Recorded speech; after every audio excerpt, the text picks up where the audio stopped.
네, 반갑습니다. 오늘 참 행복한 날입니다. 아멘. 아니, 오늘 참 행복한 저녁인 것 같습니다. 아멘. 되게 저녁이면 피곤하고 잠이 오고 신체가 약간 노곤해지면서 약해지는 상황인데도 불구하고 우리 사모님의 찬양과 그 열정은 대단히 놀랍습니다. 아멘. 오히려 더 활기 찬 모습이 더 좋아지는 것 같습니다. 아멘. 저는 오늘 창세기 12장 10절로 20절에 있는 말씀을 중심으로 그 땅에 기근이 심하였으므로 라는 제목으로 말씀을 나누고자 원합니다. 아멘. 자, 여러분에게 질문을 한번 전하겠습니다. 아브라함이 어떤 사람이죠? 믿음의 조상. 믿음의 조상 아브라함입니다. 그러니까 딱 아브라함만 나오면 무조건 그 사람은 하면 잘 돼. 이 사람이 사업을 해도 잘 되고 목사를 해도 잘 되고 그냥 어린이집을 해도 잘 되는 거야. 아멘. 맞습니까? 아멘. 우리는 그렇게 여겨집니다. 왜냐하면 우리는 지나간 시간을 바라보면서 아브라함의 뒷모습만 바라보았고 완벽하게 성숙한 모습, 하나님의 칭찬하신 모습만 봤지 사실은 그 전의 모습은 잘 안 보고 있어요. 우리들이 약점이 뭐냐면 남이 성공하고 잘 되면 그것만 바라보고 왜 나는 저 인간처럼 안 되지? 죄송합니다. 왜 나는 저 사람처럼 안 되지? 왜 나는 저분처럼 안 되지? 그렇죠. 그래서 우리가 가장 소원하는 것이 나도 저 위인전에 들어가는 사람이 됐으면 좋겠다. 나는 저 성경책에 들어가는 사람이 됐으면 좋겠다. 되게 많은 사람들이 이렇게 말합니다. 예수님처럼 살 수 없을까? 바울처럼 살 수 없을까? 좀 더 나가면 다윗처럼 살 수 없을까? 좀 더 과거로 가면 어떻게 돼요? 아브라함처럼 살 수는 없을까? 과연 우리들이 그들의 선지들의 모습을 바라보면서 그들은 과연 아름답게 살았을까요? 오늘 질문을 하는 겁니다. 우리가 성경을 보는 이 시점에서 다 성경에 다 도통하신 분들이고, 그죠? 내노라 하신 분들이고, 이 아브라함 사건은 여러분들이 많이 설교를 하셨을 겁니다. 근데 저는 좀 각도를 좀 달리해서 한번 접해 보았으면 좋겠다 생각됩니다. 하나님을 만난 첫 번째 아브라함, 기본적인 부분 속에서 하나님은 다윗을 5번 만나줍니다. 5번 만나주는 계획은 창세기 12장, 15장, 17장, 19장, 20장. 이게 쉽게 계산하기 위해서 계획을 분류해봤는데 5번을 만나줍니다. 그러니까 5번을 만나기 전까지 아브라함은 아브라함이 아니었고 아브라함이 아니라 아브람이었다는 거죠. 성숙하지 못했다는 것입니다. 하나님의 뜻을 따라 말씀을 받았음에도 불구하고 성숙하지 못했다. 동의하세요? 네. 진짜 동의하십니까? 네. 아브라함은 어떤 사람이었습니까? 별 볼 일 없는 사람이었어요. 이 밤에 별을 봐야 되는데 별 볼 일 사람이 없어요. 왜 못 봤을까요? 그러면 월신을 깎아서 밥 먹고 사는 사람이었어요. 그러면 별을 1월 성신을 보면 어떻게 돼요? 그건 망하는 거예요. 다른 사람이 누굴 봐야 돼요? 달을 봐야 돼. 왜? 난 달신을 만들어서 판매하는 거니까. 그러니까 그럼 별 볼 일 없는 사람이에요. 별을 봤어도 안 되는 사람이에요. 오직 그는 달을 봐야 되는 사람이었어요. 그러니까 이미 갈대아 우르에서 우상에 찌들어는 삶을 살아가는 그런 평범한 사람이었다라고 볼 수도 있을 것 같습니다. 그럼에도 불구하고 하나님은 그를 불러내셨습니다. 왜 불렀냐? 왜 그 사람을 찍었냐라고 말하면 대답할 말은 없어요. 하나님의 절대적인 주권하에서 인도하심이었다라는 것이었고 하나님은 아브라함을 선택해서 위대한 역사를 만들고자 계획하셨다. 그럼에도 불구하고 아브라함 역시 부족했다라는 아브라함의 부족을 우리는 성경에서 찾아보기를 원합니다. 오늘 본문은 딱 정리하면 그렇습니다. 자, 하나님의 약속을 따라 예수 믿고 왔어. 예수 믿으면 잘 된 다음에 형통한 다음에 약속의 땅 축복의 땅으로 간 다음에 맞아. 그 가나안 지역은 젖과 꿀이 흐르는 땅이었어. 그래서 예전부터 잘나고 똑똑한 사람들, 첫 번째는 어떤 사람들이 힘센 놈이 이겼어. 그러니까 무조건 주먹으로 때려가지고 이겨가지고 그 사람이 차지해요. 초기 원주민들. 두 번째는 힘만 갖고는 안 돼. 지혜로운 사람들. 가나안의 7족속들. 성경에서 나오시죠? 일곱 족속들이 이제 힘과 지혜가 들어서 그 땅을 차지했어.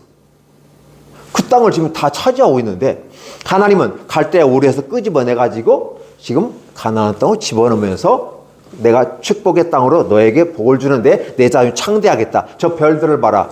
별 볼 일 없는 사람한테 별 볼 일 보라. 별을 보라고 하니까 좀 당황스럽겠죠.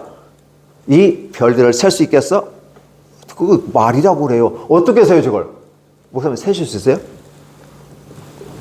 별 하나, 별 둘 하다가 자버려요. 자다 보니 못 쉬어요. 너무 많거든. 봐요. 네 자손이 이렇게 많아질 거다. 지금 무슨 소리 그냥 자다가 개풀 뜯어먹는 소리 하고 있는 거예요, 사실. 죄송합니다. 아니, 아내라고 하나 있는데, 살아가고 있는데, 이쁘긴 이쁜데, 애를 못 낳아. 어쩌라고.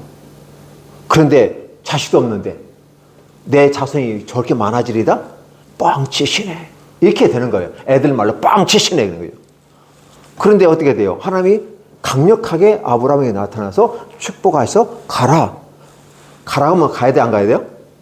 가고 싶지 않아도 하나님의 그 영광과 위험에 하여서 아브라함이 따라가는 겁니다. 그래서 사실은 먼저 아버지와 함께 하란에 갔다가 그 75세 때 다시 또 들어가는 겁니다. 그러면 75세에 갔다면 아브라함의 아내는 몇 세였을까요?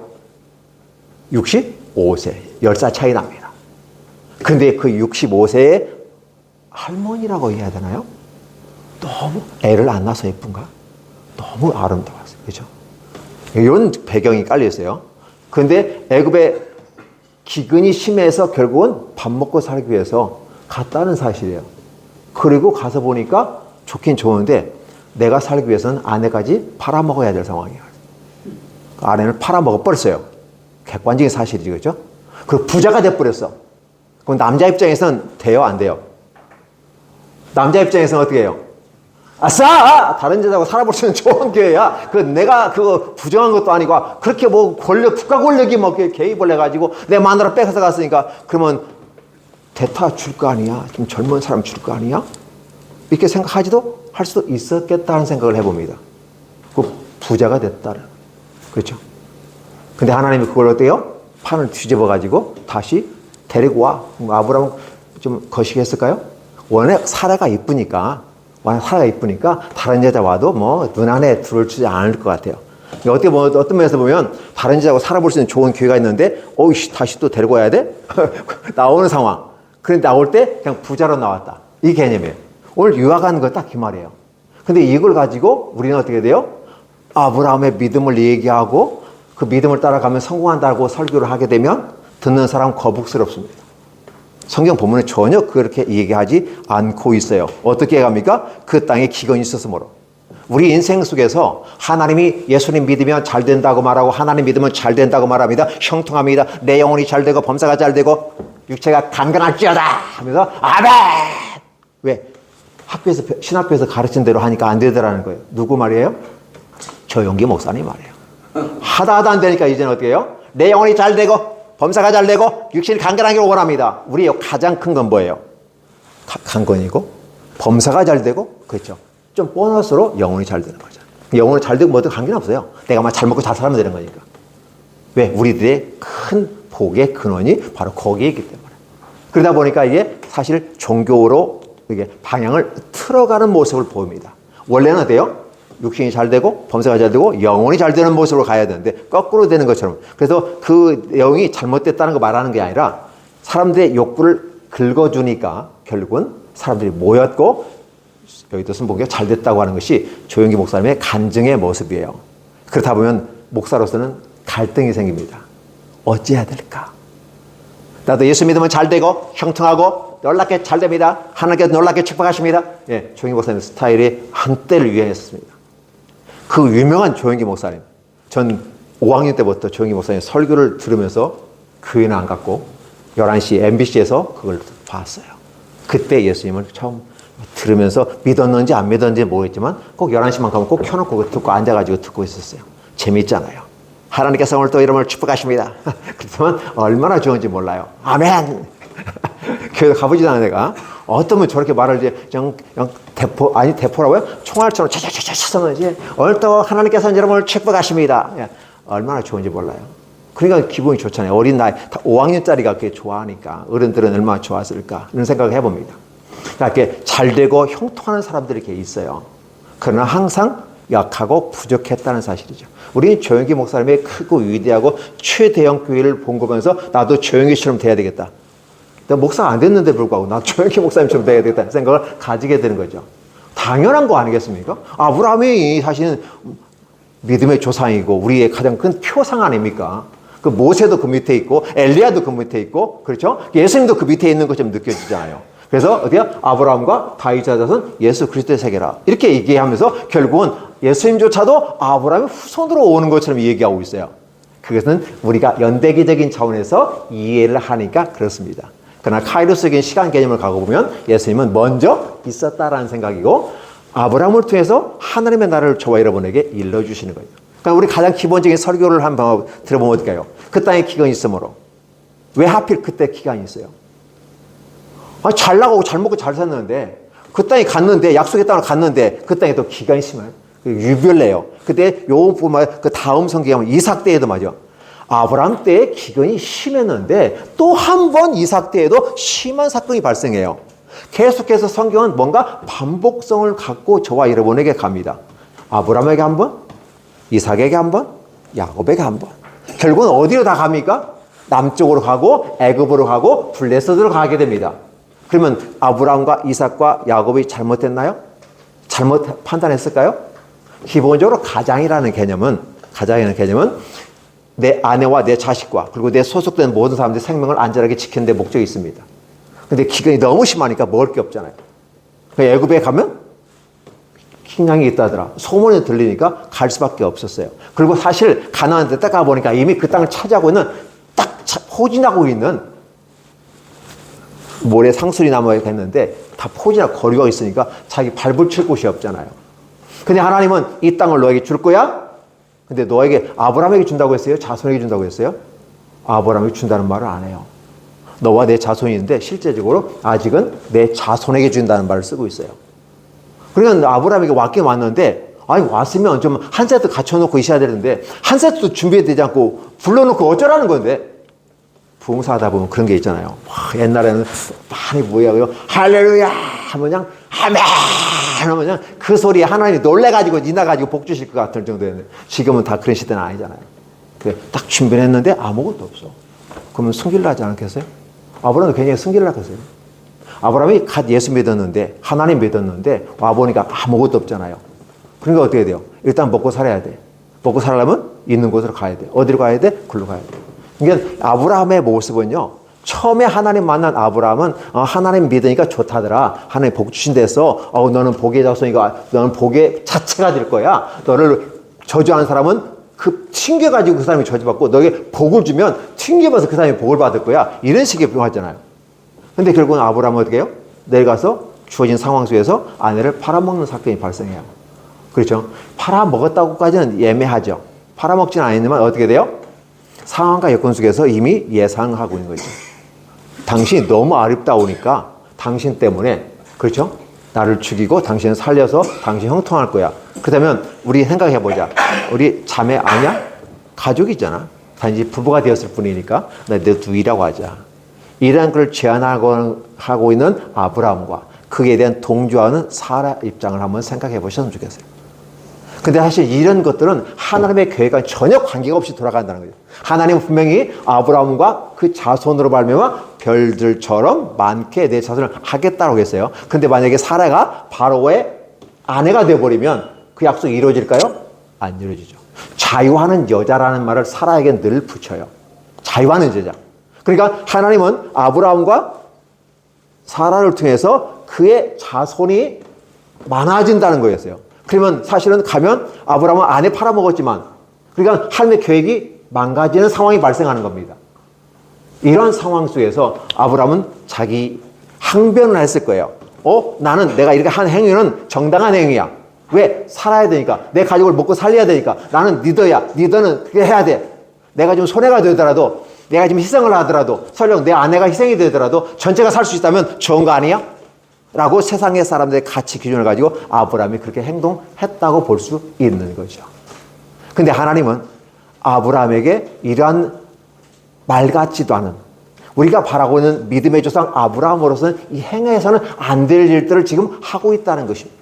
그 말은 갓 예수 믿은 사람의 모습을 보여주고 있다. 하나님은 그럼에도 불구하고 5번을 만나서 아브라함을 그 자식까지 내어주게 하는 놀라운 모습으로 이제 됐다. 내가 나를 사랑하는 줄, 네가 내 말에 순종하는 줄 이제서 알았다라고 말하는 거죠. 자, 최종적인 부분은 뭐예요? 하나님은 독생자를 통해서 이 세상을 구원하려고 했는데 하나밖에 없는 이삭을 죽이려고 하지 않았단 말이에요.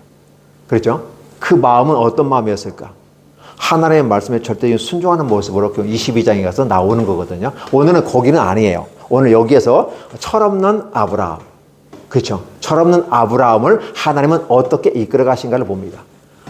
가장 많은 사람들이 아까 그랬잖아요. 잘된 모습만 보니까, 큰 모습만 보니까 나는 절벽을 느끼는 겁니다. 큰 교회 보고 큰 목사님 보면 나 같은 작은 목사는 뭐 쳐다보고 이렇게 되는 거잖아요. 그렇잖아요. 근데 오늘 12장을 바라보면요, 소망이 생긴 거예요. 오늘 저와 여러분들은 아브라함은 연약하고 부족했다. 여차저차 핑계대고 아브라함 아내를 팔아먹을 수 있는 기회가 되고 부자가 될 수 있는 좋은 기회에서 짝짝꿍이 맞아 떨어졌는데 하나님은 그걸 판을 엎어버렸다. 이게 핵심이죠. 자, 그럼 보시기 바랍니다. 하나님이 왜 그랬을까요?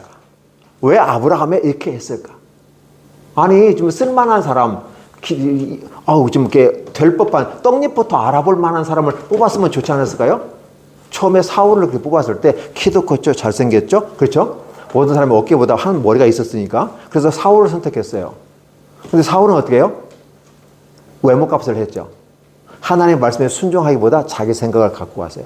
달리 말하면 하나님의 말씀에 순종하는 신앙적인 삶의 자세가 아니라 자기의 생각과 자기의 아집과 보암직도 하고 모험직도 하고 나를 지을 까 한지라 마치 하와에게 임했던 이러한 것들의 유혹을 따라 스스로 제사를 드려버렸던 것이죠.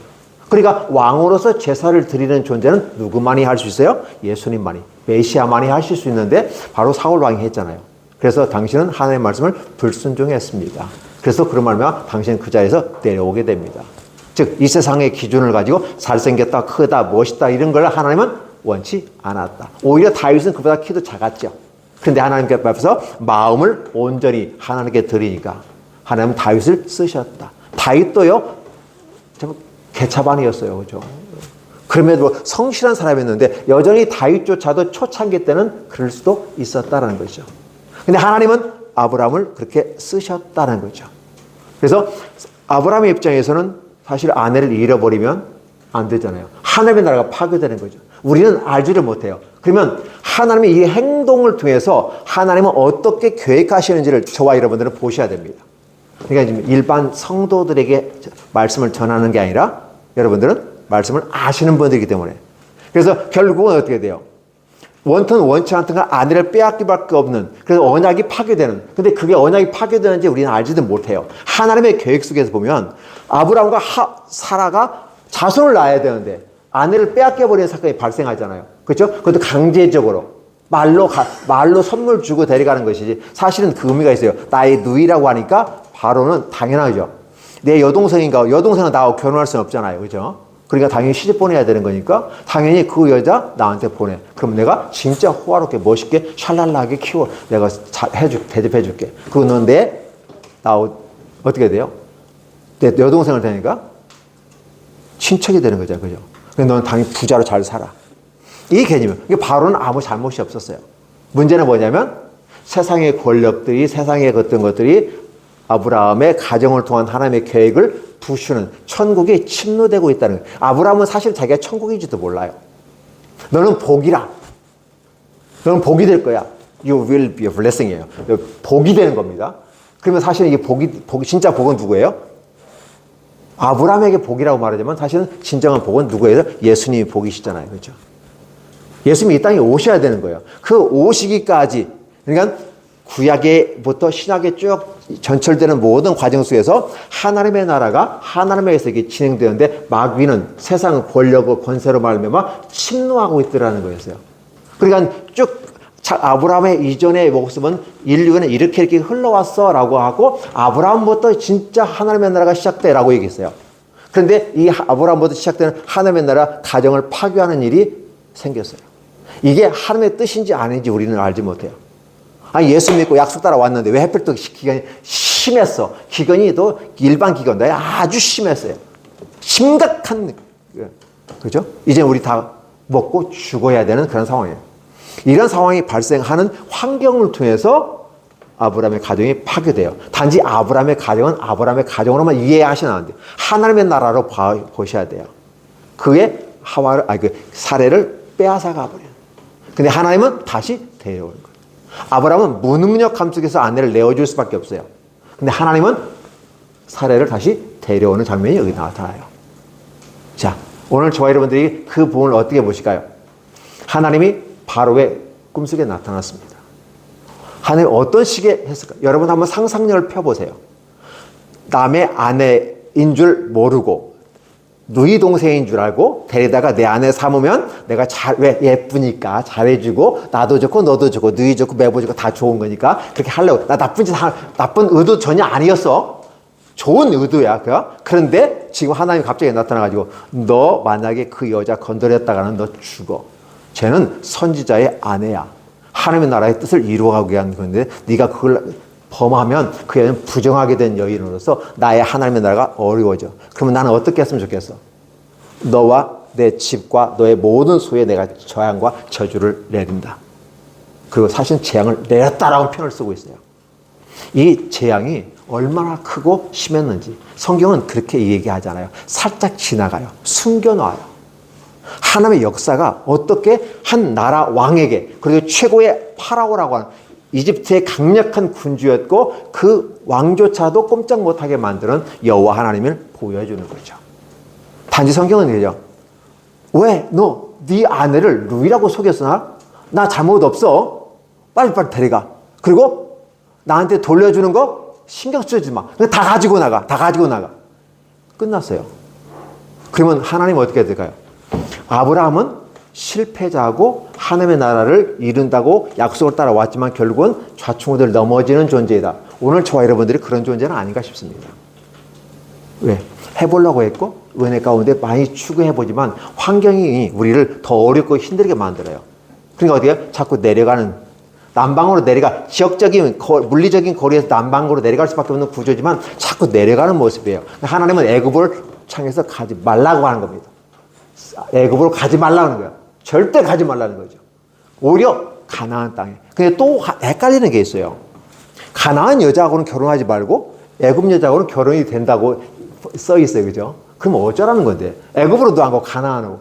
가나안은 그 문화가 악하니까 그 여인들과 결혼하지 말라는 것이었고, 이쪽은 세상 물질로 말미암았으니까 그쪽으로 내려가지 말라고 하는 겁니다.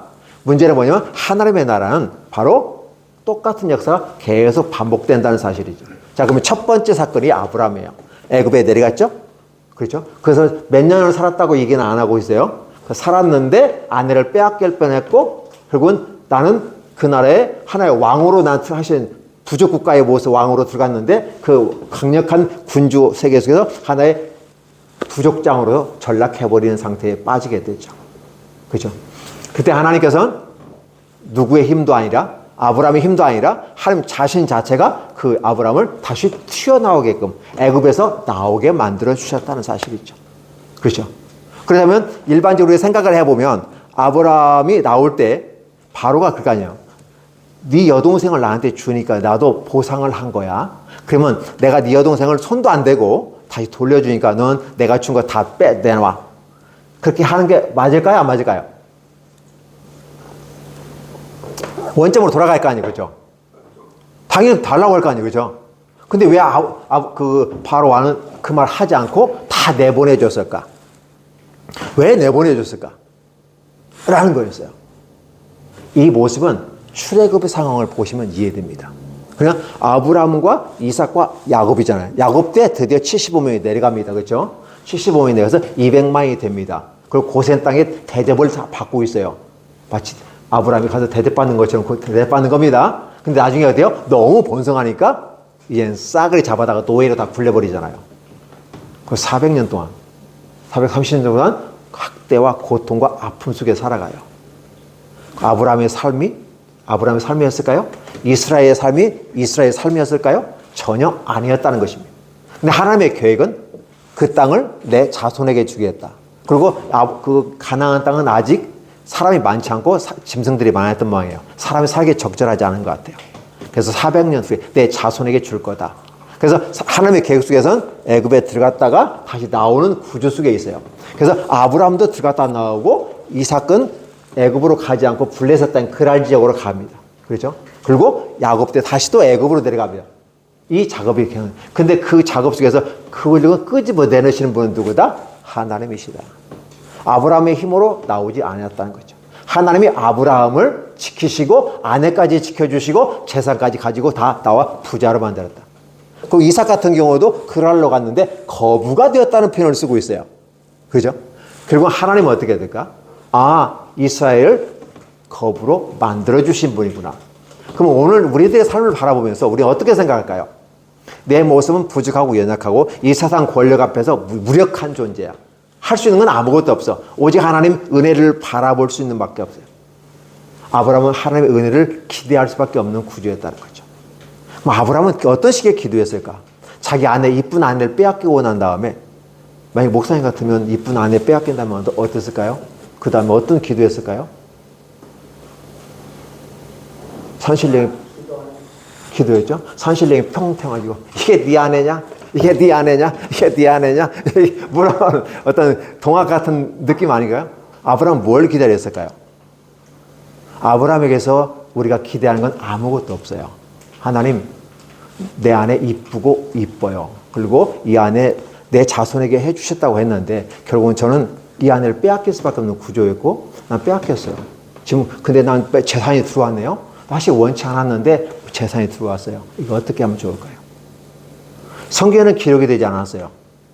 아브라함이 하나님 앞에서 한 가지 신실한 게 있다면 그것은 아니었을까? 하나님 어떻게 하면 좋을까요?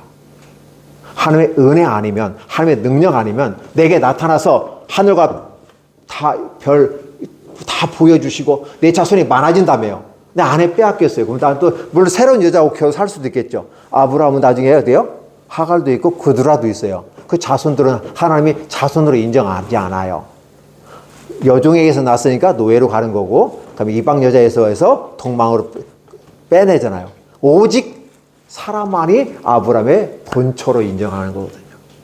이 과정 속에서 하나님은 길을 열어 주시는 거죠. 근데 아브라함은 그때 기도를 이런 식으로 했을 거야. 하나님 은혜 주옵소서. 천부여 의지 없어 손들고 옵니다. 아브라함의 위대한 승리는 그게 아니었을까? 근데 왜 성경에 그런 걸 기록하지 않았을까? 오히려 오해하게끔 아차, 내가 어쨌든 아무리 예뻐도 오래 살았으니까 그냥 다른 여자하고 살면 좋지 않을까? 그냥 어차피 난 부자니까 그 사실 종도 많았어요. 그런 거에 관여였는데 어쨌든 간에 내 의지와는 관계없이 그런 거 아니겠어요? 근데 아브라함에게 있어서의 지고지순함이 있어요. 하나님께서 약속을 땅에 주셨는데 이 상황이 발생했습니다. 어찌하면 좋을까요? 오늘 이 시대를 사는 기독교인들이 무엇을 해야 될까요? 바로 그런 것이 필요하지 않을까? 천부여 의지 없어 손들고 옵니다. 왜냐하면 예수님이 이 땅에 딱 오자마자 회개하라 천국이 가까웠느니라. 누구를 통해서? 세례요한을 통해서 하셨어요. 그렇죠?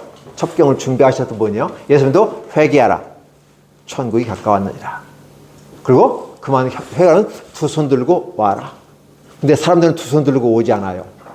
잔머리 쓰고 와서 세례받고 와서 나도 세례증 받았다. 나도 이제 이 세계에 들어왔으니까 공동체에 들어왔으니까 나도 내 한목초 나에게 내 성공의 길로 이런 식의 이제 모습을 하는 거죠.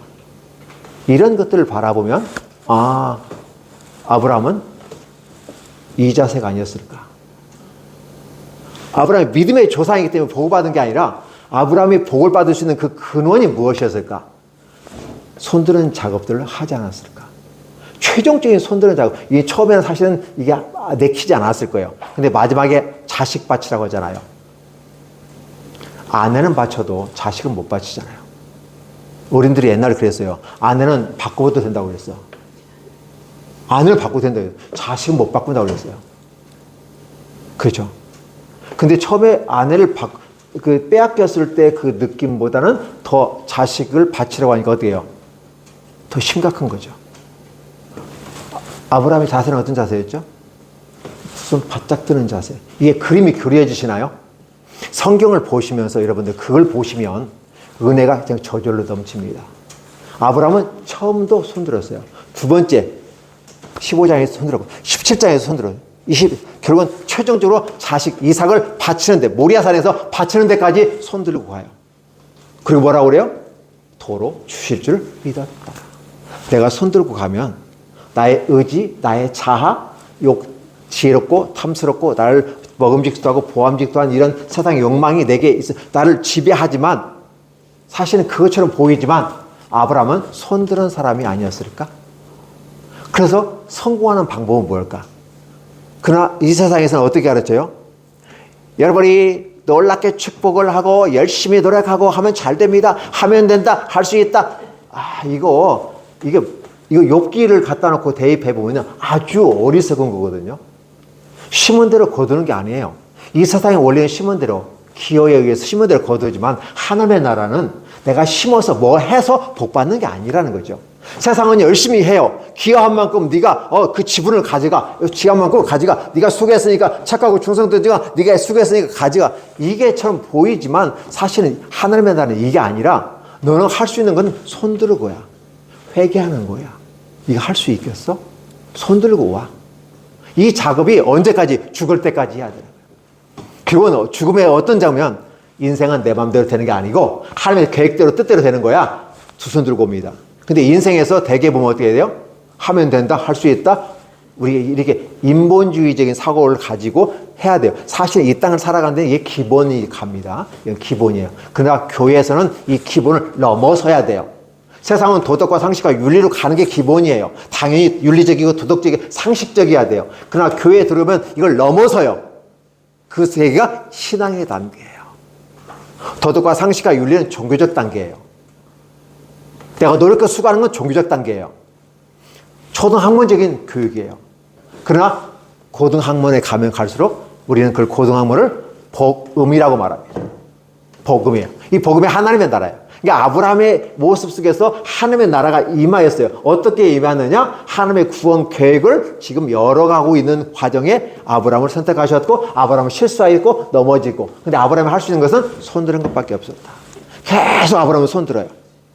하나님은 그 아브라함을 위대하게 쓰는데 자식을 드리는 순간 그래서 비로소 자식을 향해서 이제는 자기가 죽여서 하나님 말씀에 순종하는 모습으로 가요.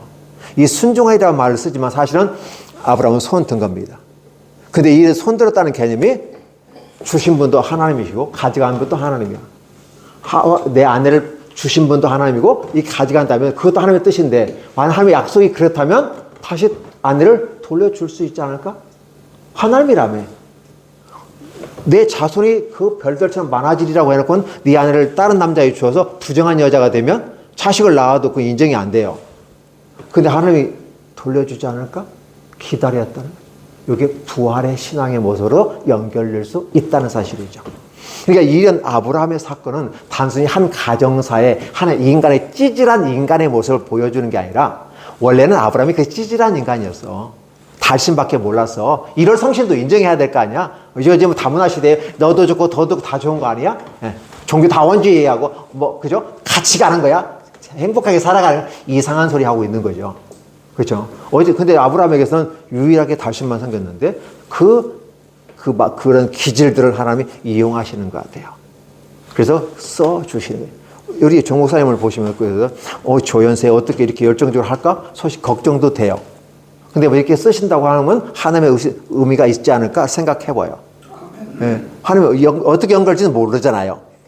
단지 목사님이 뭘 해서 부흥이 된다고 하고 무엇을 해야 하나님이 뭔가를 나 이렇게 했으니까 나 기여했으니까 나 할 만큼 했고 불꽃 좀 타올랐으니까 하나님 나 써주세요. 하나님 해주세요. 라고 말하는 것이 아니라 하나님 손 들고 옵니다.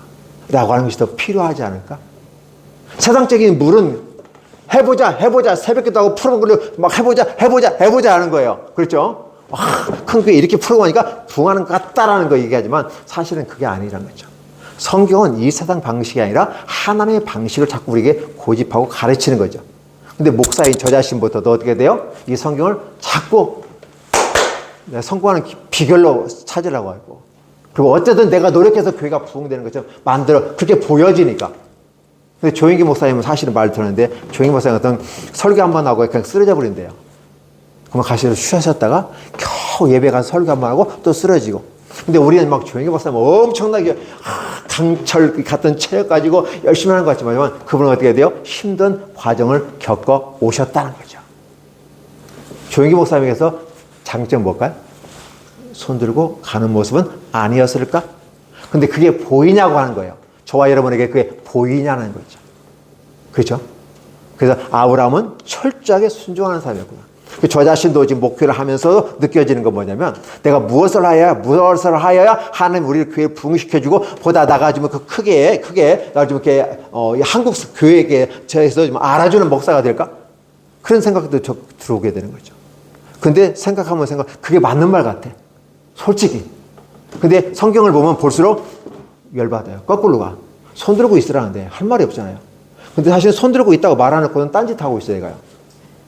이런 모습. 그러니까 자꾸 딴짓하니까 어때요? 하나님은 아브라함을 5번이나 만나줘요. 5번 만나면서 결국은 어떻게 돼요? 하나님의 계획과 뜻을 처음에는 아브라함은 잘 몰랐어요.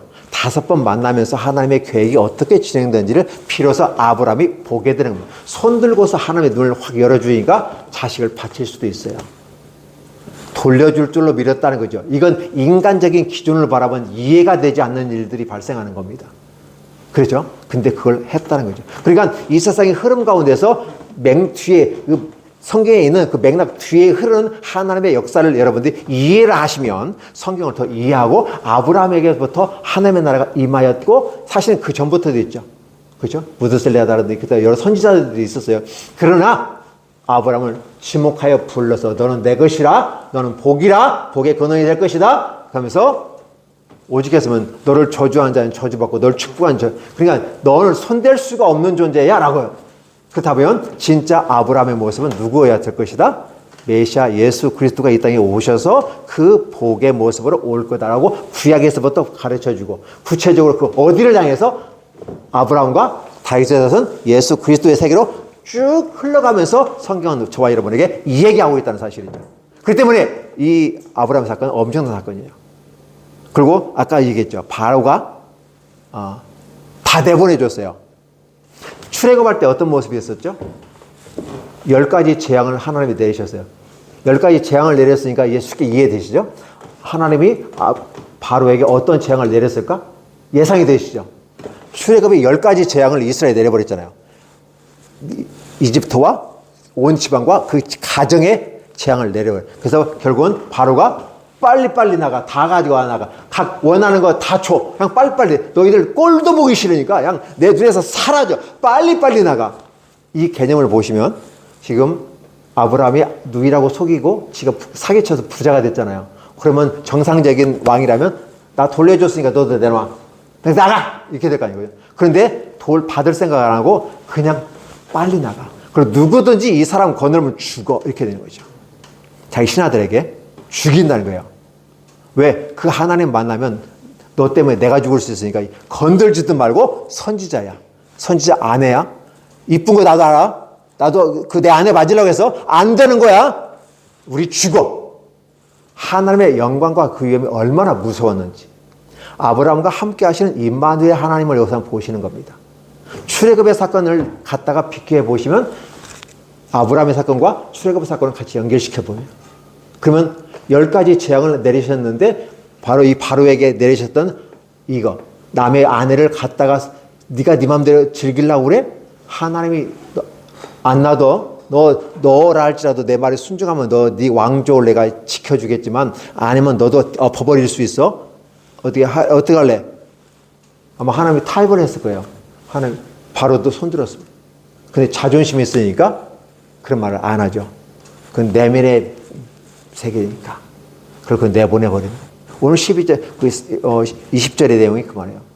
사실 이거 첫 번째 내용이요. 앞에 12장의 첫 번째는요. 복되고 잘되고 형통하고 복이 멋있어요. 그 멋있는 장면 딱 뒤에 10절부터 20절까지는요. 그쵸? 개차반인 아브라함처럼 보여진단 말이에요. 어떻게 이런 인간이 믿음의 조상이 될 수 있냐고 말하는 거죠. 오늘 저와 여러분은 아브라함을 추앙하지는 않아요.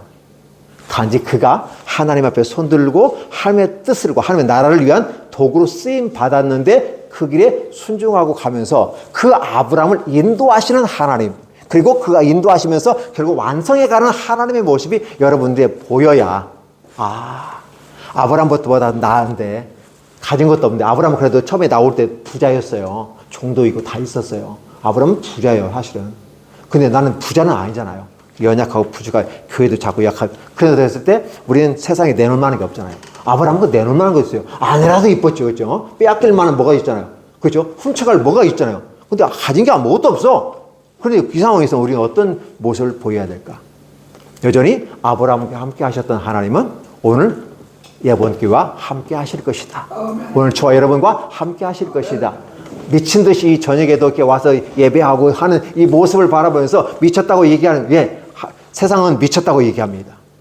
근데 그 미침이 하나님 앞에서의 친숙함이 되어지고 손을 드는 그런 시간이 되었으면 참 좋겠다 생각합니다. 예, 무엇을 해서 복 받읍시다. 이렇게 하면 교회가 잘 됩니다. 형통합니다. 자식이 잘 됩니다. 자식 잘 되는 것도 하나님이 복 주셔야 잘 되고요. 교회가 잘하는 것도 복입니다. 그리고 한 가지, 우리는 조영기 목사님의 교회 성장론에 따라서 교회가 성장하고 잘 되어야만이 축복받은 것처럼 얘기하고 잘하면 저주받은 것처럼 얘기하면 안 된다는 거죠. 중요한 것은 오늘 저와 여러분을 하나님은 여전히 쓰시고 계시는데 임마누엘로 함께 계시고 있다. 그럼 오늘 우리들이 은혜 받는 건 뭘까? 막 뜨겁게 하지 않아도 내 인지 속에서 야, 아브라함에게 이렇게 개차받은 아브라함도 이끌어 가시는 하나님이라면 나도 이끌어 가시겠다.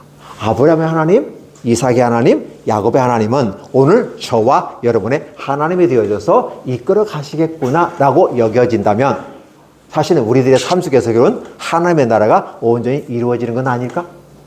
성경을 이렇게 해석해 보면 진짜 하나님의 나라가 아브라함부터 시작했구나 하는 걸 느끼고 이러한 것이 메시아 예수를 통해서 그래서 마태복음에 기록된 대로 아브라함과 다윗의 son 예수 그리스도를 왜 썼는가가 이해가 되는 거고 이런 걸 한눈에 쫙 보게끔 만들어 주어서 결국은 메시아가 이 땅에 오시는데 그분을 표현하기 위해서 구약의 타이폴로지라고 해요. 모형론이에요. 모형.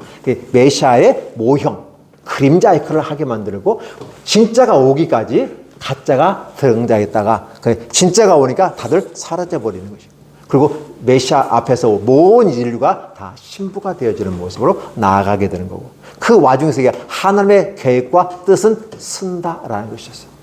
특별히 가장 강력한 존재가 있는데 가룟 유다였어요. 예수님과 대적하고 예수님보다 더 똑똑하다고 여길 정도로 유했던 가룟 유다가 예수를 죽여 팔아버리잖아요. 결국은 그런 것이 느껴지지만 하나님은 결국은 승리하셨다는 거예요. 최고의 승리자는 하나님이다. 근데 문제는 그 승리에 이끌어 가시는 그 하나님이 오늘 저와 여러분에게 보이느냐 안 보이느냐가 중요한 거예요. 보인다면 우리는 희망이 생기는 겁니다.